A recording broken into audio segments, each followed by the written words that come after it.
The smell hit me the moment I stepped out of my car. It was like nothing I had ever smelled before. Sweet, but wrong. Like flowers mixed with something that made my stomach turn. I stood in my driveway for a moment, trying to place where it was coming from. Mrs. Hartwell's house next door looked the same as always. The white paint was peeling a little around the windows.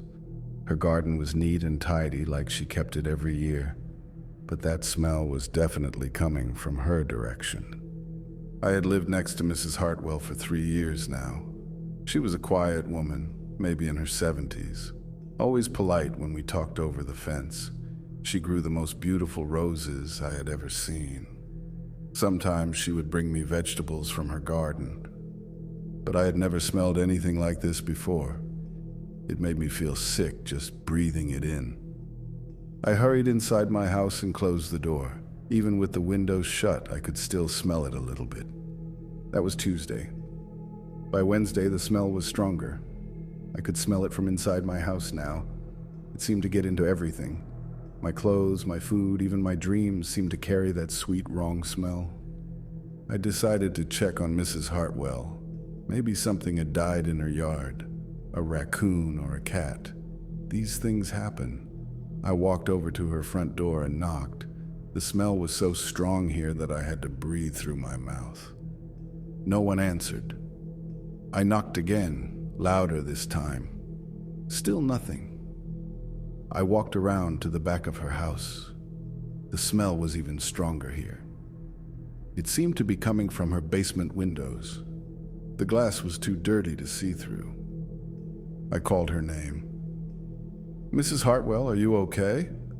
My voice sounded strange in the quiet air. No answer came back. I tried the back door, but it was locked. Everything looked normal, but that smell kept getting worse. Thursday morning, I called the police. I told them I was worried about my neighbor. The officer who came was young and seemed bored. He knocked on Mrs. Hartwell's door and walked around her house, just like I had done. "Maybe she went to visit family," he said. "Old people do that sometimes. The smell is probably just compost or fertilizer. Nothing to worry about." He got back in his car and drove away. But I knew this smell was not fertilizer. That night, I could not sleep. The smell seemed to be getting into my house more and more. I got up and checked all my windows. They were all closed tight. I even put towels under the doors.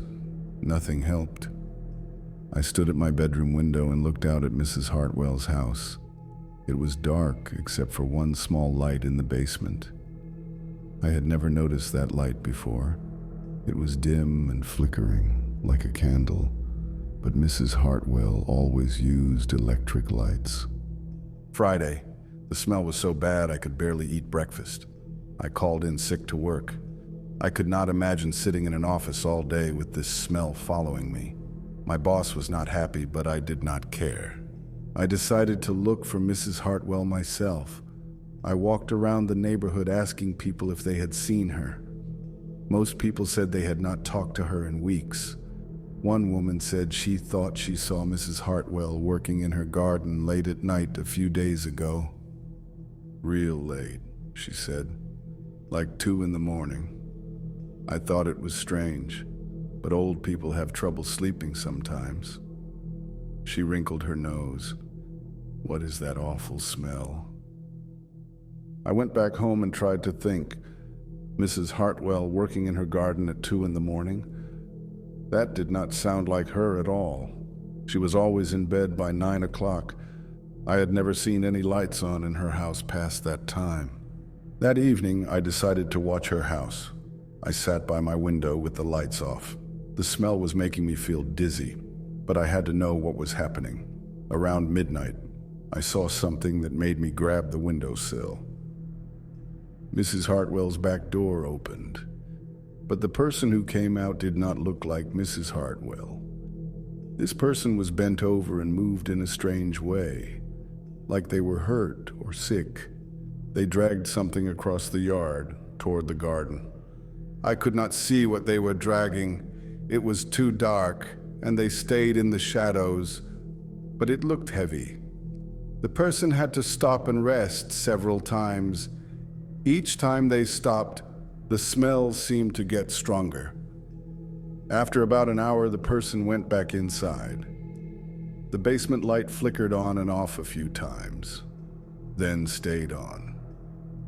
I sat by the window until morning, but nothing else happened. The smell was so bad now that I had to put a wet cloth over my nose. Saturday morning, I walked over to Mrs. Hartwell's garden. The soil looked freshly turned in several spots, but it was not planted with anything, just empty dirt in neat rows. The smell was strongest right here by the fresh dirt. I knelt down and looked closer. The soil was darker in some places, almost black, and there were small white things mixed in with the dirt. They looked like pieces of bone, but that could not be right. Mrs. Hartwell would never hurt anything. I stood up quickly and backed away from the garden. My hands were shaking. Those white things in the dirt, they really did look like bone pieces. Small ones, like from fingers or toes. I ran back to my house and locked the door. I called the police again. This time I told them about the smell and the things I had seen. The same young officer came back. He looked annoyed when he saw me. "Sir, we already checked on your neighbor. There is nothing wrong." "But look at her garden," I said. "Look at the fresh dirt. And that smell. Something is very wrong here."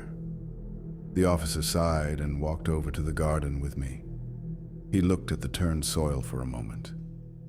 "Looks like she planted something new," he said. "And the smell is probably just fertilizer. Bone meal makes gardens grow better. That is probably what you are seeing in the dirt." He started walking back to his car. "Wait," I called after him. "What about Mrs. Hartwell? Where is she?" The officer stopped and turned around. He looked tired and annoyed. "Maybe she is visiting family. Maybe she is sick and staying inside. Maybe she just does not want to talk to you." He got in his car and drove away. But I knew he was wrong. Mrs. Hartwell would never ignore someone who was worried about her. She was the kindest person I had ever met. Something terrible had happened to her. That night, I watched her house again. Around 1 in the morning, the back door opened. The same bent person came out. This time, they were carrying something that looked like a large bag. They dragged it to the garden and started digging. I could see them more clearly now. It was definitely not Mrs. Hartwell. This person was taller and thinner. Their hair was long and gray, but it moved in the wind like it was not really attached. And the way they moved was all wrong, like their joints bent in places they should not bend. The person dug a hole in the fresh dirt. Then they dumped whatever was in the bag into the hole. Even from my window, I could see that it was not garden supplies. It looked like meat, raw, red meat. The smell got so strong that I had to close my window. After they covered the hole, the person stood up and looked right at my house, right at my window. I dropped down below the windowsill, but I think they saw me. Their eyes glowed in the dark like an animal's eyes, but no person's eyes glow like that.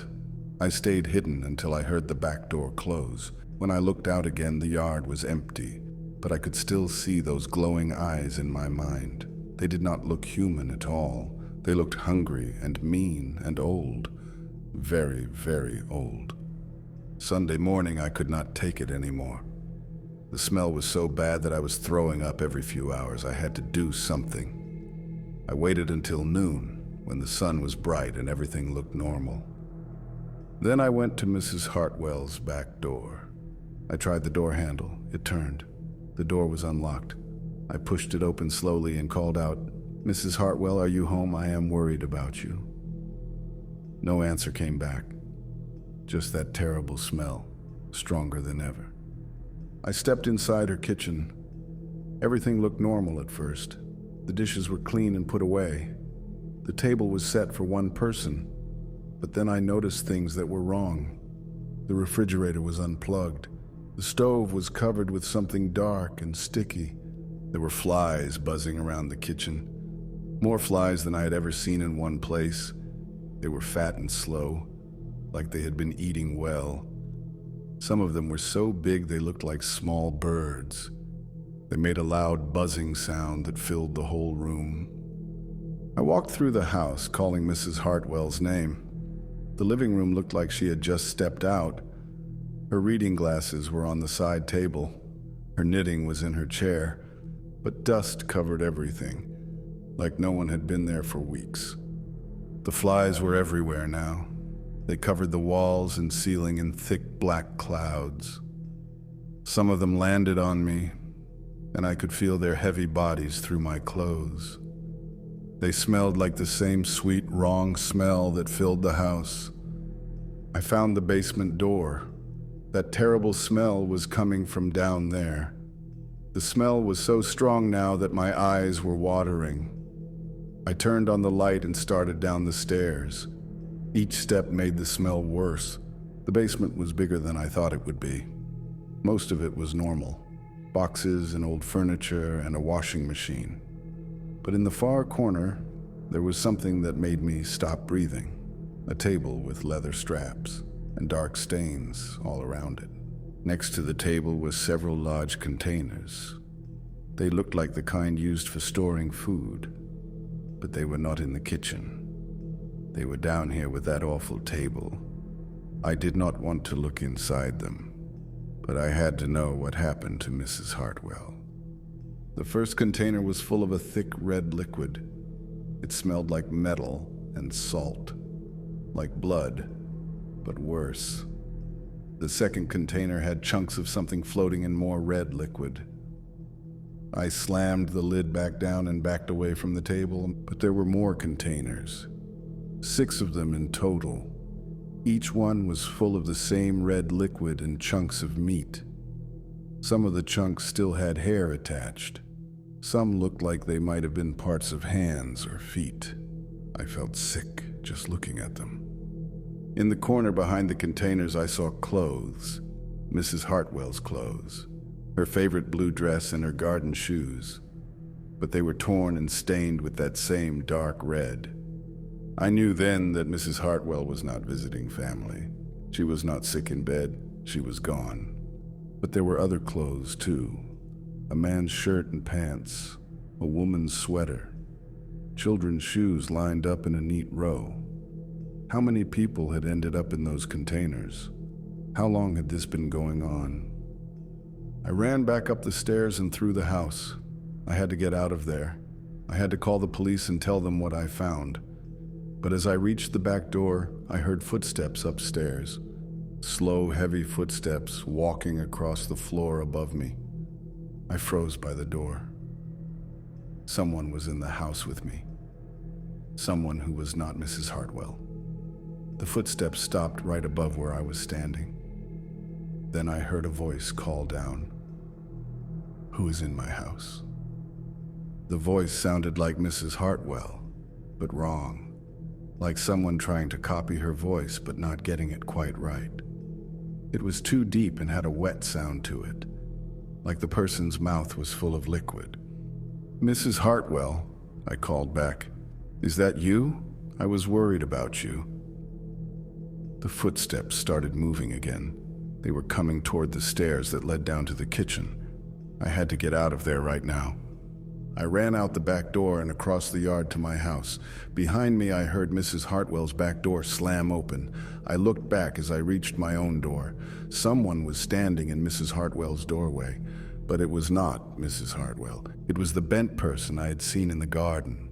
Up close, I could see that it was wearing Mrs. Hartwell's face like a mask. But the face did not fit right. It was too loose in some places and too tight in others. And those glowing eyes stared out from behind Mrs. Hartwell's kind face. The thing wearing Mrs. Hartwell's face smiled at me, but the smile was all wrong. Too wide and showing too many teeth. Sharp teeth that Mrs. Hartwell had never had. The face mask wrinkled when it smiled, like old leather that had gotten wet. I slammed my door and locked it. Then I called the police again. This time I told them everything. About the basement and the containers and the thing wearing Mrs. Hartwell's face. The person on the phone said they would send officers right away. But no one came. I waited by the window, watching Mrs. Hartwell's house. The thing in her clothes was moving around inside.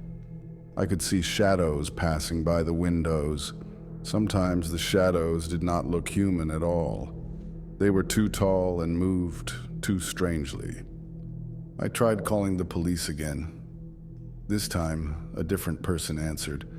They said they had no record of my earlier calls. They said they would send someone, but I could tell they did not believe me. Their voice sounded strange, too, like they were far away or talking through water. Night came, and still no police. I realized that no one was coming to help me. Maybe the thing had done something to the phone lines.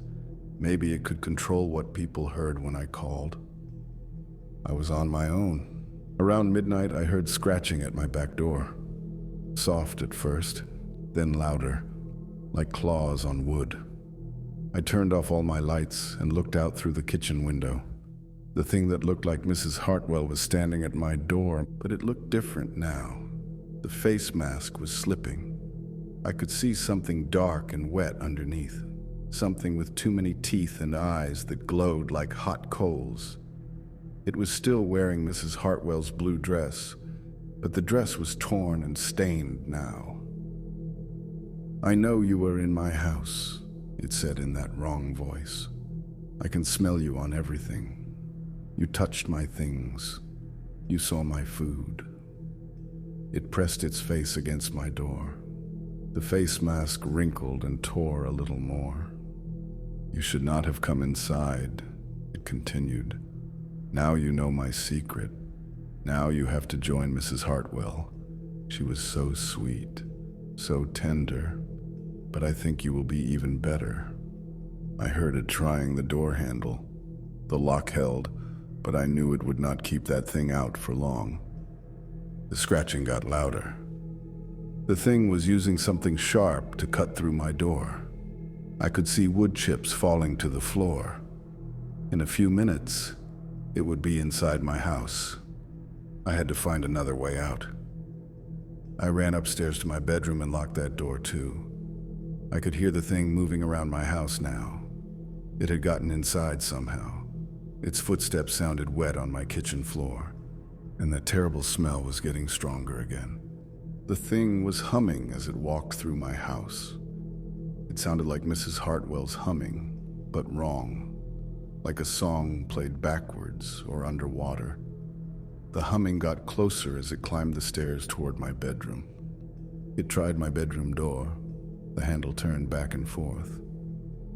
"I know you're in there," it said. "I can smell your fear.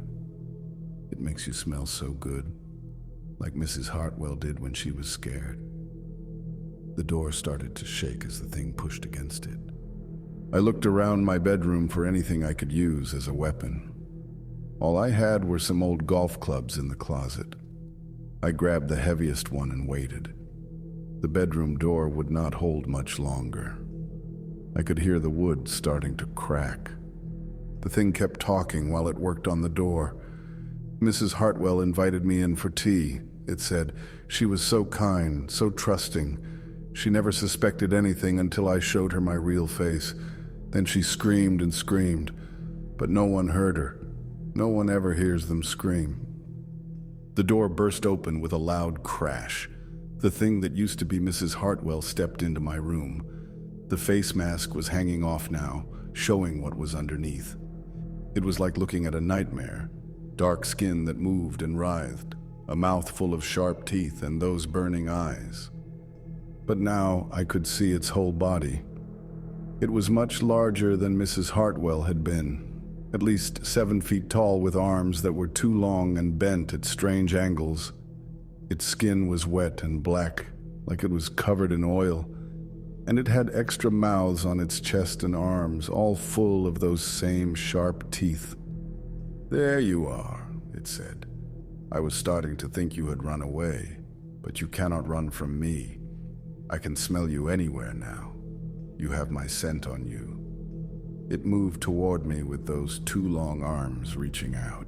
Each finger ended in a claw that was as long as a knife. I jumped out of the closet swinging the golf club. It hit the thing in the chest and knocked it backward, but it did not fall down. It just looked at me and laughed. The laugh sounded like all the extra mouths laughing at once. A horrible sound that made my ears hurt. "That was rude," it said. "Mrs. Hartwell never hit me. She was such a good neighbor. She invited me in for tea. She never suspected anything until it was too late." It reached for me with those clawed hands. I could see that the claws were stained with dried blood. I swung the golf club again. This time it hit the thing in the head. The face mask flew off completely, showing the horror underneath. The real face was like something from a bad dream. All teeth and eyes and wet, dark skin that moved like it was alive, but hitting it in the head seemed to hurt it more. It stumbled backward and hit my dresser. For a moment it looked confused, like it was not used to being hit back. Black liquid dripped from where I had hit it. The liquid smelled even worse than the sweet smell. I ran past it and down the stairs. I had to get out of my house. I had to get help somehow. The thing followed me, but it was moving slower now. Maybe I had heard it after all. Its footsteps sounded different, more uneven. I made it to my front door and yanked it open. The cool night air felt good after being trapped inside with that terrible smell.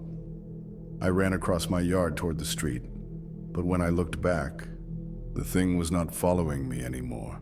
It was standing in my doorway, watching me with those burning eyes, like it knew something I did not know, like it was not worried about me getting away. The face mask was gone now, and I could see its true face clearly in the moonlight. But when I reached the sidewalk, I stopped. Every house on my street was dark, too dark. Not even the streetlights were working, and there was no sound at all, no cars, no wind, nothing. It was like the whole world had gone to sleep except for me and that thing. I looked around at all the dark houses. Where was everyone? It was not that late. Some people should still be awake. There should be lights in windows and cars in driveways, but everything was empty and silent. I turned around and saw the thing still standing in my doorway. It was not chasing me anymore. It just stood there watching me with those burning eyes, like it knew I had nowhere to go, like it knew no one would help me. "You cannot run," it called to me. "This is my neighborhood now. I've been here much longer than you think. Mrs. Hartwell was just the newest. There have been others, many others." It pointed at the dark houses around us. "Where do you think they all went?" I looked at the houses again. They were all empty. I had not noticed before, but there were no cars in any of the driveways, no lights in any of the windows, no signs of life anywhere. How long had it been since I had seen any of my other neighbors? I tried to remember the last time I had talked to someone besides Mrs. Hartwell. The last time I had seen kids playing in the yards or people walking their dogs. But I could not remember. It felt like it had been weeks, maybe months. "They were all so trusting," the thing continued. "Just like Mrs. Hartwell. They invited me in when I knocked on their doors. They offered me food and drink. They never suspected that I was the one who was hungry." It stepped out of my house and started walking toward me. Its movements were strange and wrong. Sometimes it walked on 2 legs like a person. Sometimes it dropped down and walked on all 4s like an animal. Its extra arms swayed as it moved, and I could see that they had joints in places where human arms do not have joints. I ran down the street looking for any sign of life, but every house was empty and dark. Every yard was overgrown with weeds. It was like everyone had just vanished, leaving only me and that horrible thing. But that could not be right. I would have noticed if all my neighbors disappeared. Unless I had not been paying attention. Unless I had been too busy with my own life to notice what was happening around me. The thing had said it had been here much longer than I thought. Maybe it had been killing people for months or even years. I tried to think about my neighbors, the Johnson family who lived 3 houses down. When was the last time I had seen them? The old man who walked his dog every morning. Where was he? The couple with the baby who lived across the street. They should be up at night with the baby crying. But I could not remember seeing any of them recently. Not for weeks, maybe longer. How had I not noticed that they were all gone? How had the thing made me not notice until now? I kept running until I reached the end of my street. But when I got there, I found something that made me stop completely. There was a wall across the road, a tall, dark wall that had not been there before. It looked like it was made of the same wet, moving skin as the thing's real body. I touched the wall, and it felt warm and alive. It pulsed like a heartbeat under my hand. This was not a real wall. It was part of the thing somehow. It had trapped me inside my own neighborhood. There was no way out. The wall stretched as far as I could see in both directions. It was at least 20 feet high and curved over the top like a dome. I was trapped inside like a bug in a jar. The thing had been playing with me all along. I turned around and saw the thing walking slowly down the street toward me. It was not in a hurry anymore. It knew I could not escape. It was still wearing Mrs. Hartwell's torn blue dress, but now I could see its real body underneath. It was much larger than I had thought. "You understand now," it called to me. "This has always been my place. I just let you think it was yours for a while. I let you think you had neighbors and friends and a normal life. But it was all part of the game. All part of making you taste better when the time came." The thing reached the middle of the street and stopped. It tilted its head to one side like it was listening to something. Then it smiled with all of its mouths at once. "Can you hear them?" it asked. "Your neighbors? They are still here, still alive. Sort of." I listened carefully. At first I heard nothing. Then very faintly I heard voices. Crying voices coming from underground, from beneath the street and the houses. The voices of people I thought had disappeared. "They are in my pantry," the thing said. "Safe and fresh, waiting for when I get hungry again. Mrs. Hartwell is down there too. She keeps asking for you. She wants to know if you are okay. Such a kind woman, even after everything I did to her." The voices got louder. I could hear Mrs. Hartwell now calling my name. She sounded hurt and scared. Other voices joined hers. People I recognized from the neighborhood. They were all down there somewhere, trapped and waiting to be eaten. "You could join them," the thing said. "You could all be together, one big happy neighborhood, forever and ever. Would you like that?"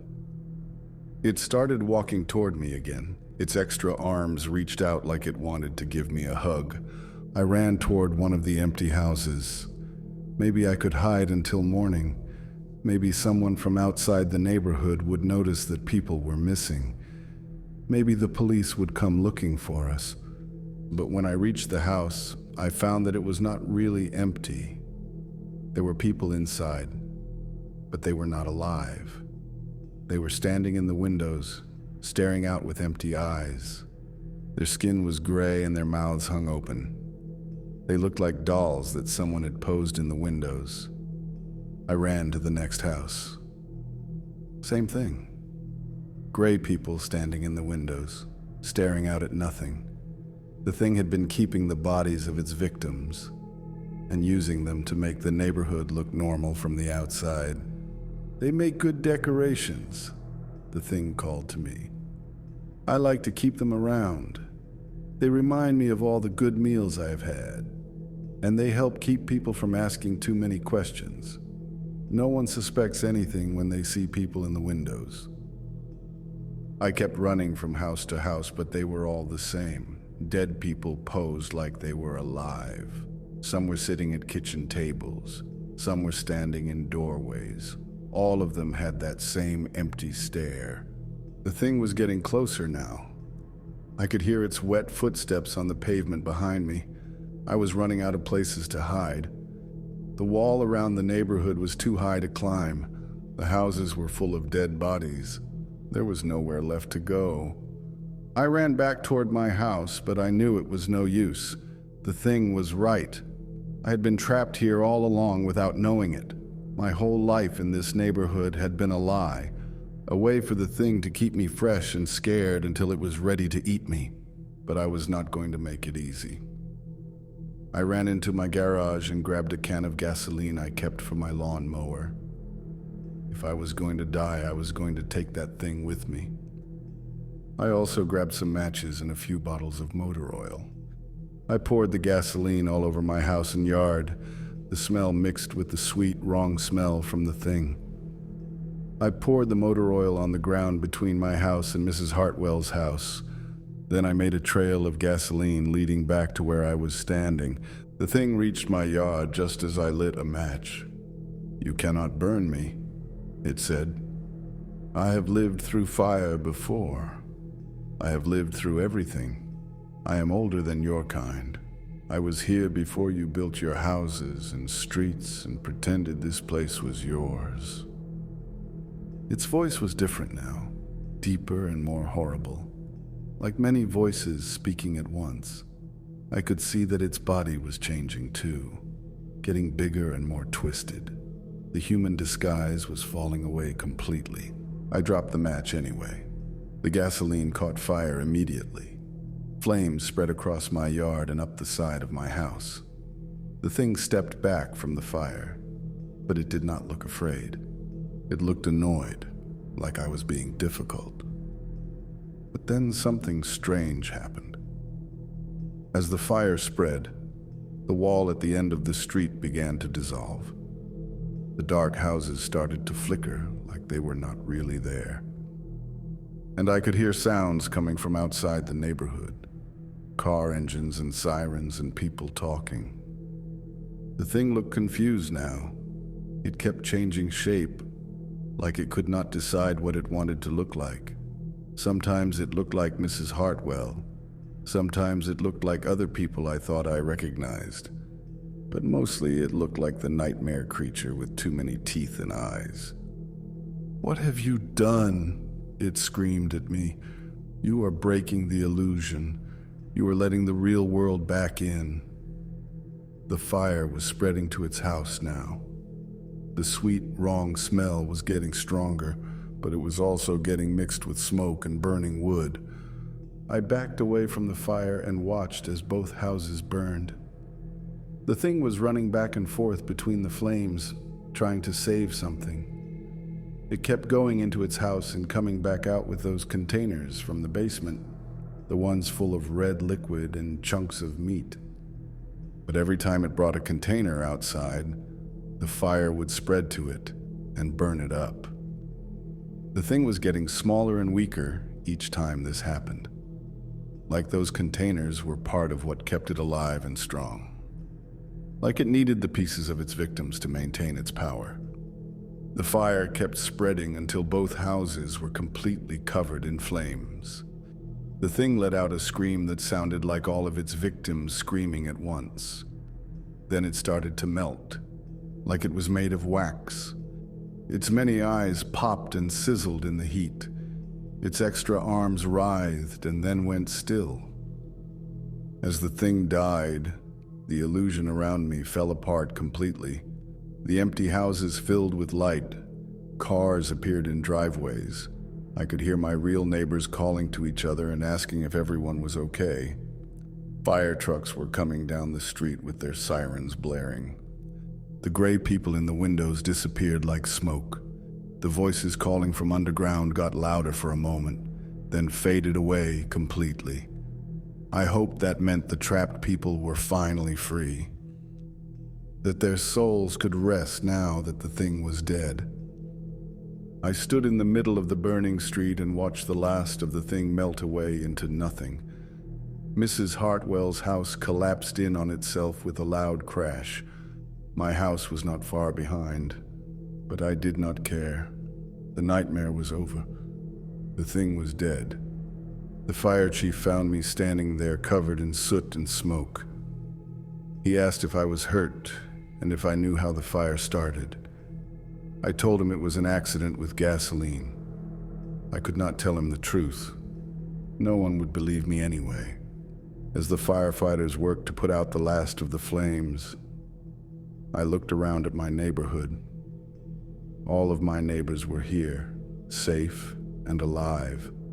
They had never been gone at all. The thing had just made me think they were gone. It had trapped me in an illusion where I was alone with it. But Mrs. Hartwell was still missing. When the police searched the ruins of her house, they found bones in the basement. Human bones. The detective said it looked like she had been killed weeks ago. They never found who did it. They never found the containers or the table with leather straps. They found other bones too, lots of them.